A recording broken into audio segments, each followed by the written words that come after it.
In thinking about purposes and goals, mathematicians have come up with concepts which are really rather helpful. Most mathematicians don't know about the ban on teleology in biology and in other parts of science, and they haven't studied the history of science. So they've reinvented purposive behaviour in the concept of attractors. One very fundamental way of thinking about this, which most people see in elementary science textbooks, is in terms of potential wells.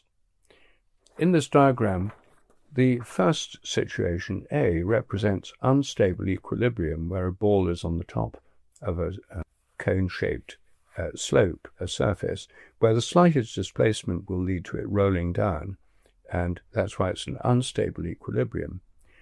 In B, the equilibrium is stable. It's at the bottom of a potential well. If you push it one way or another, it will roll back to the same position, which is the attractor. It's what it's attracted to, that position. In C, we have a position of equilibrium where it's in a potential well, but this potential well is at a higher level than a lower potential well, and if the ball is moved over an activation barrier, if it's energized to go over the little lip, it will roll down to a lower potential well. These kinds of potential wells are used to explain chemical reactions. Things seek out the lowest energy state. They're attracted towards that state. These act as attractors. And in biology, one concept that's used in biological development studies is the creode, a canalized pathway of change. In this diagram here, we have a representation of purposive development through what's called a creode, a canalized pathway of change. On the left, there's a deep groove of habit. A ball that's rolling down there would run down the bottom of the valley and reach the end point without much chance of deviating from it. On the right, to start with, it's less canalized, and the ball could roll around in various directions until it gets into the deep bit towards the end and end up at the same end point. And this helps to explain why in biological development organisms reach the same goal despite disturbances during their development, or even damage or injury. Imagine pushing a ball up the side of this channel when it's sort of halfway along. An injury could be represented by pushing it up the side, but it would roll down to the bottom again and reach the same end point. And even if you started it off not from the normal point at the very top, but somewhere from the side, it would still end up at the same end point. So there's a kind of purposiveness, a directiveness in organic biological activities. And this end of the valley represents, say, the mature form of an oak tree. The seedling of the oak is developing towards that goal. Now, in these diagrams of attractors and in the theoretical dynamical models of attractors in mathematics, the principal model is basically gravitational. In chaos theory and complexity theory, and in the models of morphogenesis, of development of biological form, by the French mathematician René Thom, one of the greatest mathematicians to address these questions, the attractor is represented by a basin of attraction. And the metaphor, again, is like the potential well, like a pudding basin. Think of a pudding basin. You throw marbles or small ball bearings into it. It doesn't matter where you throw them in from or what angle or what speed. They roll around until they reach the bottom. You can model what happens in terms of the goal they're moving towards. It's called a basin of attraction or an attractor. But in these models, you'll notice that the metaphor for attraction is gravity.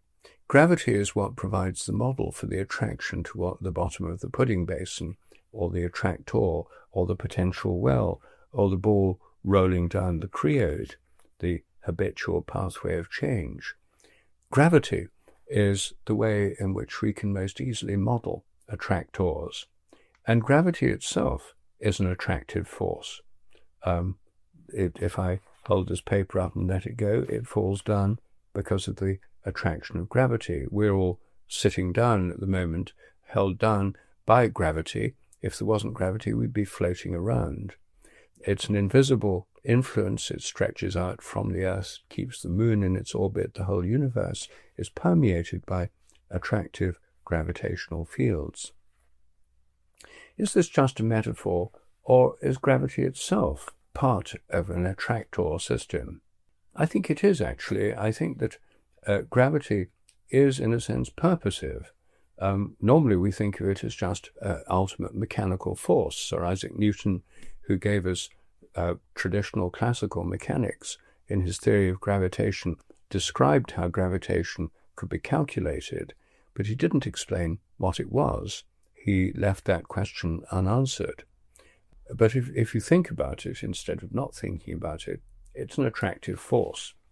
And if there were only gravity in the universe, if the expansive power of the Big Bang diminished, as people thought it was diminishing until about 1999, then the mass of the universe, all the matter in the universe would attract all the other matter in the universe would stop expanding and it would begin contracting, and everything would attract everything else until it was all attracted into one colossal black hole, which would then contract yet further, and the universe would end in a state of final unity, where everything was brought together in the Big Crunch, the opposite of the Big Bang, where everything started from a common origin. Gravity would bring everything back to a final unity. So gravity is a kind of unifying, attractive force. Left to its own devices, the entire universe would be returned to a kind of material unity. It's opposed in traditional thinking by an opposite force called levity. These words come from the Latin gravis, meaning heavy, and levis, meaning light in weight. And we use them metaphorically. If somebody is talking about a grave situation or behaving with great gravity, if someone makes a joke, it's considered levity. It changes the mood completely. It lightens the mood.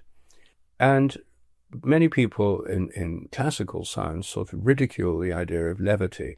They say gravity is scientific, levity is just a joke or a metaphor or something. And it's a sort of woo-woo idea like levitation, where mystics and yogis supposedly levitating.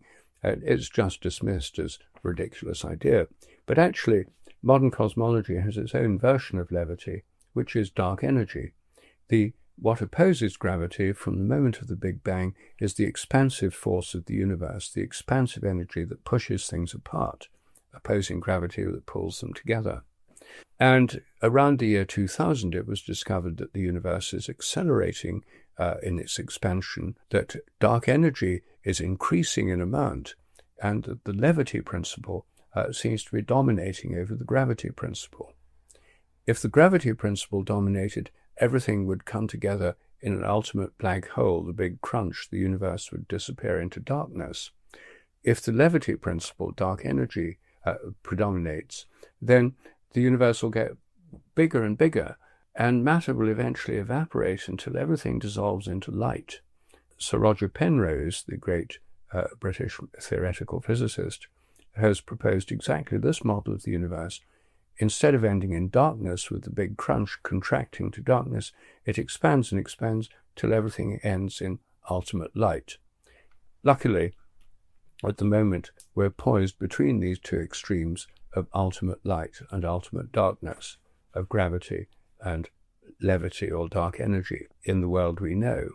But I think the fact that gravity provides a model for attractors and potential wells and a metaphor for these mathematical models in dynamical systems theory of attraction towards ends or goals is not just a metaphor. As I say, I think it is a kind of attractive force which has its own end or goal, which is unification. And that's why things fall towards the Earth. It's more of a unity, and planets and stars aggregate into unities under the form of the force of gravitation. Find out more on advire.life.